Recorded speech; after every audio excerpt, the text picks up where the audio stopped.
name is Ron Cantu. Born and raised here in San Antonio, so San Antonio's home for me. I come from a family of 6. I see this as a that offers a lot to our citizens. It's a small town feel.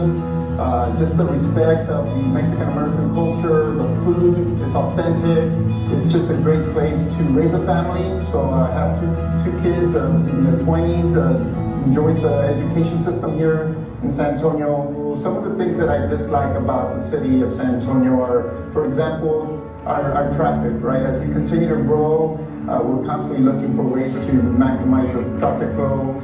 The revitalization of the west side. I was born and raised here in the west side of San Antonio, and bringing new business, new families into that area. Also the equity in our school districts. I feel sometimes that there's inequity in terms of funding or just the level of our teachers, our professors, our just education system in the different districts. One other opportunity that I see in the city is ability to attract high-tech jobs and high-paying jobs for graduates. The city should think about, as we continue to grow, some of the things that we should consider are, again, looking at our infrastructure as we include more, for example, hybrid vehicles, looking at just our services, in terms of police, EMS, fire. How do we best position those services to support such a large city? I think just overall renewable resources. So we know that solar, wind, things of that nature. How do we continue to expand on that? Because we do know that in peak times, we do put a stress on our current infrastructure, our current grid. One of the things that I consider just the way that DFW Metroplex area up north with all those cities and moving a lot of people and traffic and vehicles on a daily basis.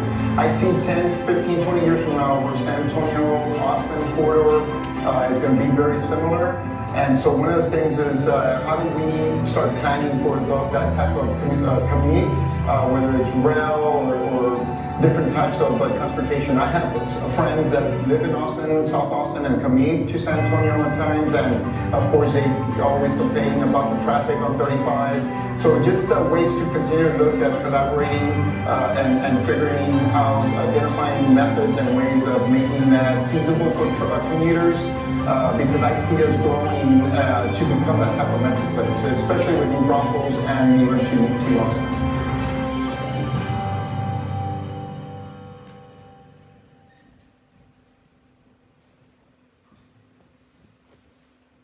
My name is Brandon Rodriguez. I was born in Houston, but I lived in San Antonio all my life, so for 35 years. What I love about San Antonio is that we are a diverse city. We are a community that takes care of one another. Granted, we are the 7th largest city in the nation. It's a very small town kind of feel. What I dislike about San Antonio is the socioeconomic inequalities, the haves and the have-nots, and specifically wage inequalities in our community. There's also the issue with mass transit, right? There's a lot of people that really need that mass transit, but because of their wages and stuff, it's really hard for them. In a growing city in San Antonio, 3 things stand out to me. As a mom of a toddler, I value early education. So I think we should be focused on making sure that we have quality childcare for our children and making sure that our children are ready for school.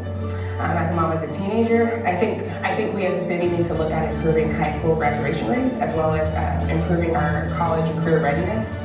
I'm also concerned with our ALICE, which is asset limited, income constrained, employed population. There's too many people in San Antonio that are living paycheck to paycheck and they can't cover everyday expenses from housing, transportation, or childcare, let alone any type of emergency may happen. I think the city of San Antonio can look at the betterment for all of everyone that's here, looking at housing, education, mass transit, and our local workforce.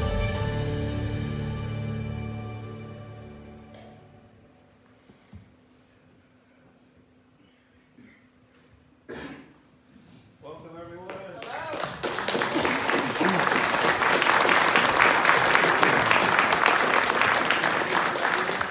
Got our mics on? Okay, my mic is on. Now? Yeah. There you go.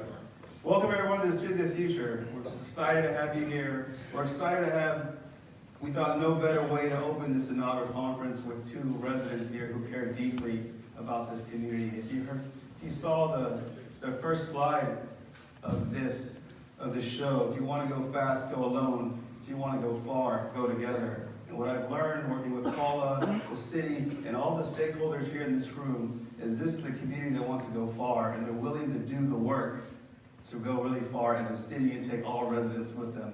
So we're here to applaud the work they've done, but also come together to see how far we can go and learn from each other, learn from the visitors and the experts we're bringing in over the next 2 days to continue to make those strides forward. So we're here to roll our sleeves up, talk about key issues and tough issues. And I want to thank our partner here, Paula, for helping us put all this together and bring everyone together. And with that, just want to open here with, you grew up in San Antonio, been here all your life, you've seen the transition. So just like as we asked Rod and Robin there, you know, what are some of the things you admire and love about this city? Well, what I really love about San Antonio is, I often say we're 2 degrees of separation here. And I get corrected really fast, and they said, no, you know, we're 1 or 0. Almost 1.5 million people, it takes a little bit. But I know, I often go somewhere, and I've met someone who knows someone I know. And I was born here, my dad was in the military, and we traveled. And I had grown up quite a bit. I went to Okinawa, and I grew up 2 terms in Maryland, Alaska, and I had an East Coast feel when I came back home. I was a teenager, and when I first came back, I was going to school, and I thought that San Antonians were nosy. Because you know, when you have an East Coast thing, people are like, you know, they just kind of like talk to the hand. You can't ask a bunch of questions. You're probing, and they, you know, they give you the slant eye. And I remember people ask me a bunch of questions. Where are you from? Who are your people? These are the things that I need to know. That's a joke from my husband, because we're always listening to and watching movies and quoting them. And I just didn't get it. And I was also, being from the military, used to moving around. Like every 3 years you moved around. And I remember being here my first 3 years, and I was ready to go. I'm like, the San Antonio thing is okay. I know I'm from here, but Dad, I'm ready to move. And my dad said, sorry, dear, we are retired, or he is retired, and we are not moving. But right as I got to about the 3rd year, and then every day since, I figured out what I was missing. And what I was missing is San Antonians ask a lot of questions because they really want to get to know you. It's important, and it builds this connection. And then, you know, when you're in high school, you worry about what school you went to. We went to Sam Houston, and there's Highlands and Fox Tech, and there was rivalry. But now, when you run into people and you say, what high school did you go to? And somebody says they went to Fox Tech and you went to Sam Houston, you're like, oh, that's awesome. The things that separate us here are actually the things that pull us together. And I've been around places all my life, doing, you know, different cities and different places in the world. But this is special because we embrace.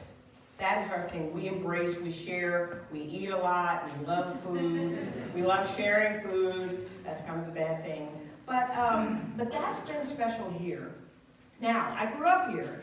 And I grew up on the east side of town, went to Sam Houston, and I remember as a kid not really understanding how big the world, even though I had been dependent in the military, when I came here, the north side of town seemed far.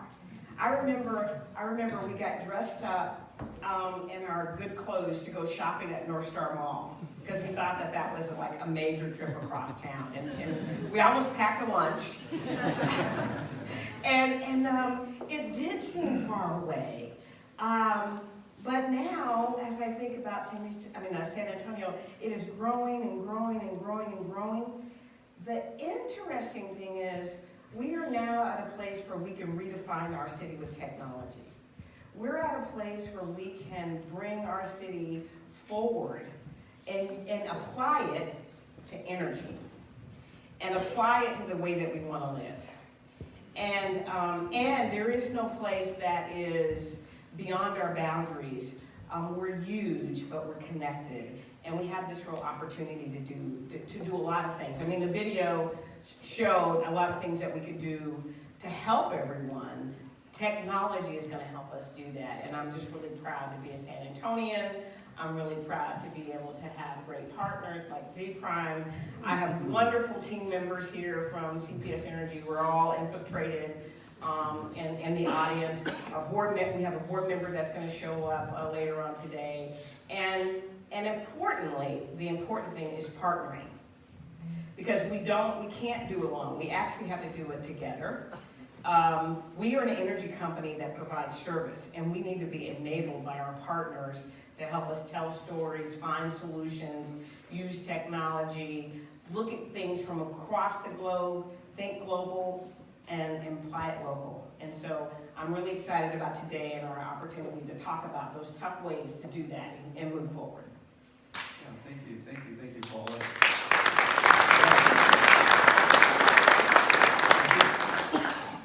One of the anecdotes that you said was partnering is so crucial, and there's several great partners you'll see on the slides there. And I want to thank all of them that are here today. They're out in the hall. Stop by, talk to them.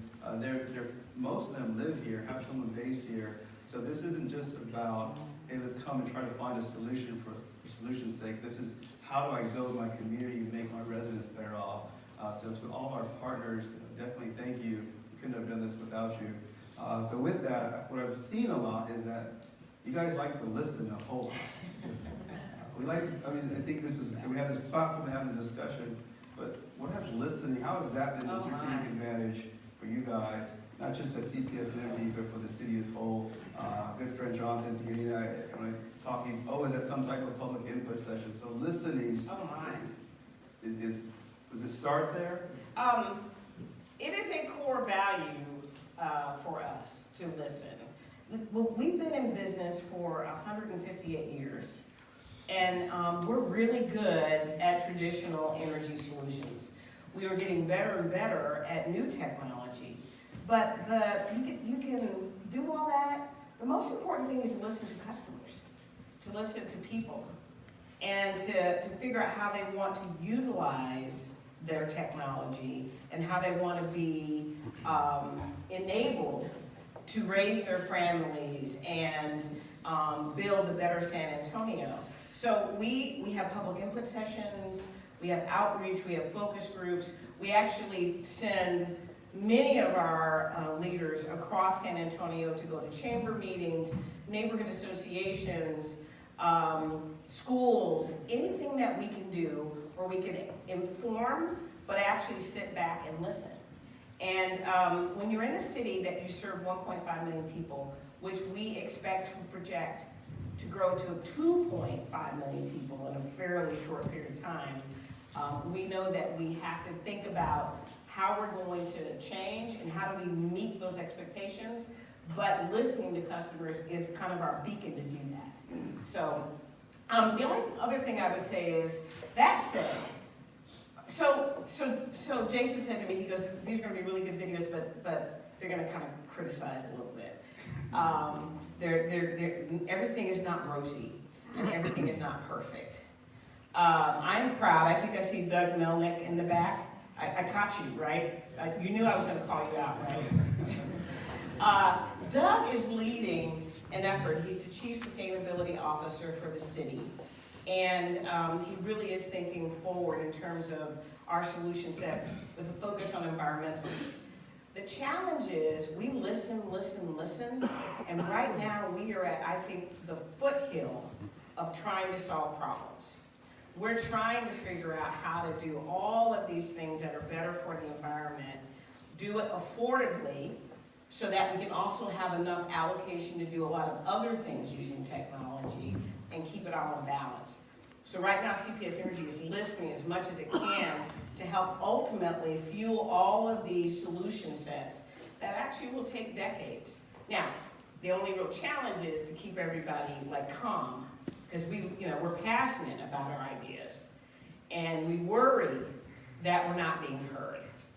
And that's why we play in this role to be great listeners and enable it and make people feel like we are paying attention. And we are. We register every single comment we get. Thank you. Thank you very much, Paula. So with that, I know we're running a little behind, so I did want to ask, being a lifetime resident, favorite place to go in San Antonio? Oh, my favorite place to What's your go? favorite place to go? And for the folks visiting from out of town, if you had to recommend one place or restaurant, Oh. put you on the spot. You know how many chefs I know? You're trying to get me in lots of trouble. My husband's gonna like say no. He's saying don't pick a favorite. So I won't pick a favorite. But you know, I will in general tell you that San Antonio, we love to eat, and we love to break bread, tortillas, and everything else that we can do. The food continues to get awesome all across town, and you're close to the Pearl. The Pearl, if you can, the per capita people that come to the Pearl is tremendous. But the number of restaurants that are there, the number of restaurants all across town, I will give a shout out to, you know, don't just think about downtown. There's a restaurant called Clementine's that is fairly new and tiny and small, that is doing amazing things as well, a husband and wife that we know, Elise and John. I'll tell you that downtown on the river, we like to eat. So I will put it back on my team. As you run into CPS Energy people, let them tell you exactly where to go. But we have tremendously wonderful chefs that you can go just about anywhere and have a great meal. All right, thank you, Paula. With that, thank you so much. Welcome to City of the Thank you Future. all for coming.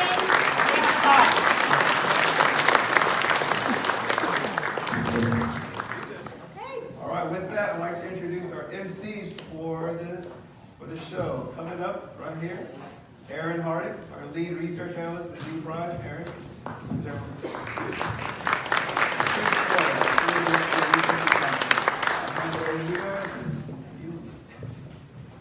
Thank you, Jason. Thank you, Jason. Thank you, Paula. I'm Chris Moyer, the Senior Director of Content and Research at Zpryme. We are thrilled to be in San Antonio, sharing the vision for what it means to look forward as a city, to look forward as a community, to think beyond just technology, to think beyond the constraints of what it is to be a smart city, to think about what it means to serve the community. And that's what I think really is embodied by Paula and CPS and all of the folks that are here from the city of San Antonio. And that's why at Zpryme, we're thrilled to be here. And I'm thrilled to share the stage with my colleague, Aaron Hardick, who's doing some great tweeting and social media and moderating as well. So Aaron, what makes a city special, and what makes that city forward-looking and into the future, and a really great place to live? Yeah, well, first of all, I'm really excited to be here. Thank you all for coming. This is my third event or so, getting into the hang of being an MC, but understanding more importantly how people bring different perspectives to conversations. And so I'm really looking forward to this event because we have so many different people from so many different industries interested in solving some of the same challenges. So what I'm looking forward to in the next 2 days is watching people listen and try to understand each other and trying to move forward with some of these common goals that we all see right in front of us but are really trying to get to. So that's what I'm excited about for this event, these next 2 days. I actually had no idea that San Antonio was the 7th largest city in the United States. I am born and raised a Texan. I live in Dallas, and I just thought that we were bigger up there. So I have already learned something, so I just encourage everybody in the audience to try to learn as much as you can and talk to different people to get those different perspectives on some of the things that we're going to be talking about in the next few days. Why don't you share with us how people can connect that message of learning and listening through social media and expand that vision to the world? So I have to plug the social media or I'm going to get in trouble. No. We'll be using the hashtag CLF. You can follow both Zpryme and CPS Energy on Twitter throughout the event to continue to get updates and use CLF to engage with us. But more importantly, everybody's not going to be able to make every session. Use social media to try to to engage in other ways if you're not going to be able to physically be present. Use social media to try to understand where other conversations are going, what other people are interested in doing. And really, I think one of the best things that social media does is it allows you to condense your thoughts and key takeaways, key ideas that you're hearing to help people who aren't here kind of get a high-level understanding of what exactly it is we're talking about.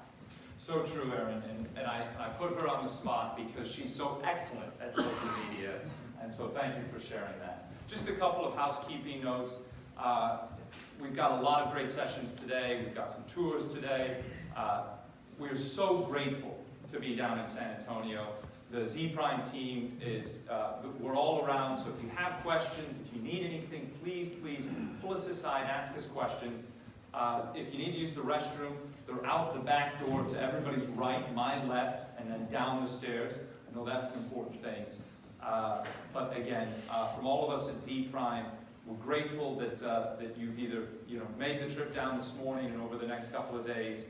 We look forward to a great conference, talking about great ideas, listening to each other, and sharing that vision for what it means to create an accessible, forward-looking community. Thank you so much. So our first video today is actually, I think, something that is so prescient and so important. It talks about the water and energy nexus. This is a video that Itron put together. And when you're thinking about how to create a vibrant, connected community, water and energy is at the heart and the foundation of that. And so I'd like to turn your attention back to the video screen, and we've got a great short video called Thirst for Power from Itron. Thank you so much.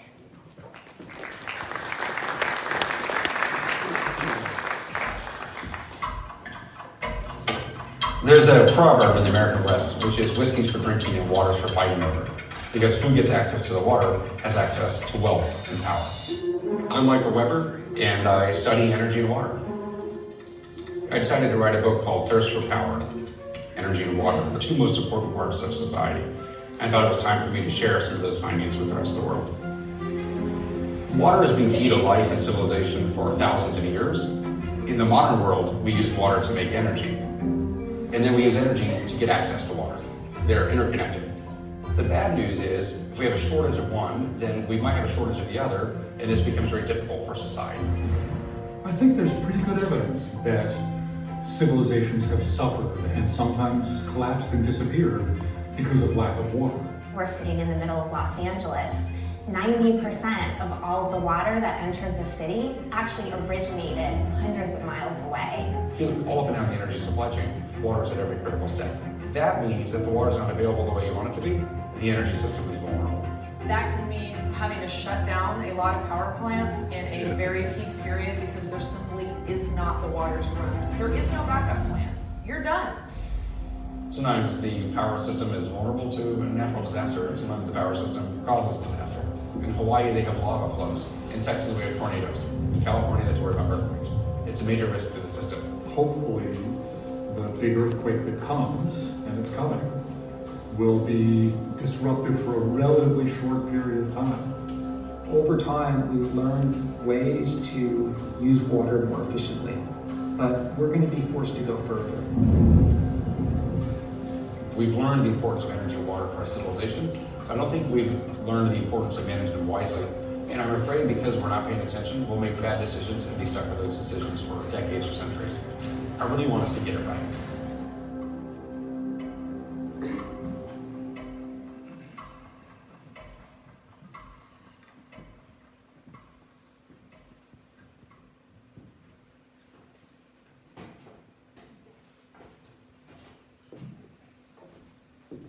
What a great video, and what an important, the nexus of water and energy is such an important topic. And so please do stop by the Itron booth and get some more information about that. One of the things that I think is really going to define how cities are successful in the future is how we can use that technology. This is something that Paula talked about in her opening remarks. We are not trying to be technologically savvy cities just for technology's sake, but how can we leverage that the digital transformation to create those vibrant communities. And I'm really excited to bring Jason and Jonathan up on the stage to talk a little bit about how virtual reality is going to make a huge impact in years to come. Thank you, gentlemen. Also, I'd like to invite our strategist, Rebecca Diaz, to come up here and make our jobs a little easier. We've been working on this project probably for 3 or 4 months now. And the concept actually started with the vision that Paula and Jonathan here have really helped us try to recreate. How do you reimagine a future where we have multimodal transportation, full electrification across the scenes, and we're already starting to see things about flying drones. So coming up with you put vision with an idea mixed with a really creative crew, and I think you get something really unique that Rebecca here is going to get to show you.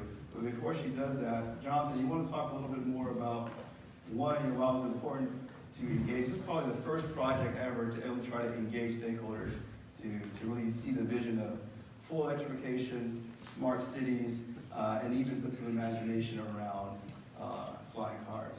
Sure. So thank you, Jason. And I must start off with a selfish plug. You hear a lot of common themes already in the morning, but the biggest one probably being about partnership. And this partnership with Zpryme started about 5 years ago, and I finally made it on stage to the Zpryme conference. so hashtag time off. But in doing that, it really is about partnerships. And I'm going to do another plug because I see my boss right here in the second row.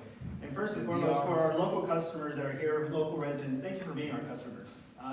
We don't take that for granted. That's at the forefront of the senior leadership team's thought process at CPS Energy. And this partnership with Zpryme and looking at how we can continue to have a conversation around what the future of electricity will look like and power as a whole for our community was very important. And we also are very much thinking about how do we look at behavioral changes for our youth as we start looking about the next generation of customers that are going to come into the pipeline.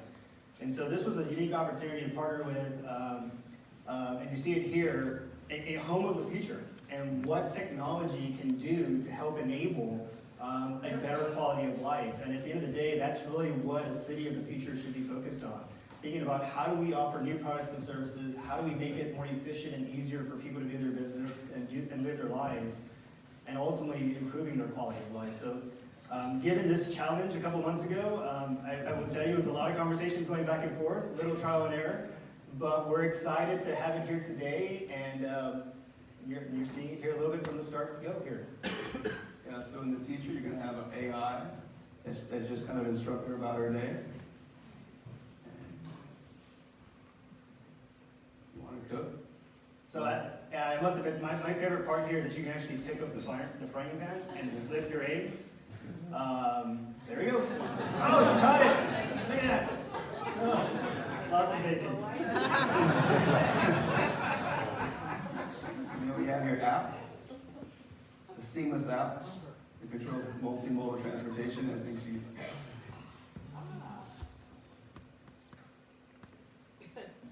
And in this case, you selected the electric bus for a trip. And in the experience, you have a chance to take an autonomous vehicle or electric bus. And now she's going to get on the electric bus. You see some drones. And you can use your imagination 10, 20 years in the future, maybe faster, something maybe a little longer. But if anyone's a CES fan, you know that these things are already being talked about in the market. Uber just recently announced the full seamless transportation, I think, in a few markets. So we were pretty close to, I think, imagining and envisioning what it could be. And I think as Jonathan said, I think getting people just interested in having that dialogue is a lot of what we're trying to do. And if you haven't noticed, this isn't San Antonio. There's a few elements of San Antonio here. Can you pass the Alamo? And you start seeing the tower there up north. And so I'll just add that our goal for this, again, is really to start looking at how we can start bringing this awareness to the next generation of customers. Bringing awareness around what energy efficiency looks like and how that behavioral change is going to be important for us as we get to know our customers moving into the future as well. And then I'm going to be quiet because this is the best part, and I always get a little dizzy on this too, even though you don't move. If you're afraid of heights and you try it, just be aware.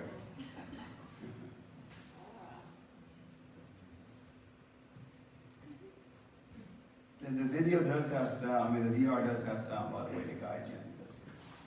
Jonathan and I are kindly narrating for you. Yeah. And so the goal of this interaction is that you're actually meeting up with friends at the Tower of the America to engage in an afternoon of activities. And so the idea is that we didn't want to limit ourselves, so we're thinking, well, what could the future possibly look like? So you incorporate future helicopters or future drones taking you from location to location, and why not just take you all the way up to the tower, which we're going to revamp with our logo, of course, right? Thank you, Rebecca. Big shout out to Rebecca and Jorge, our VIP.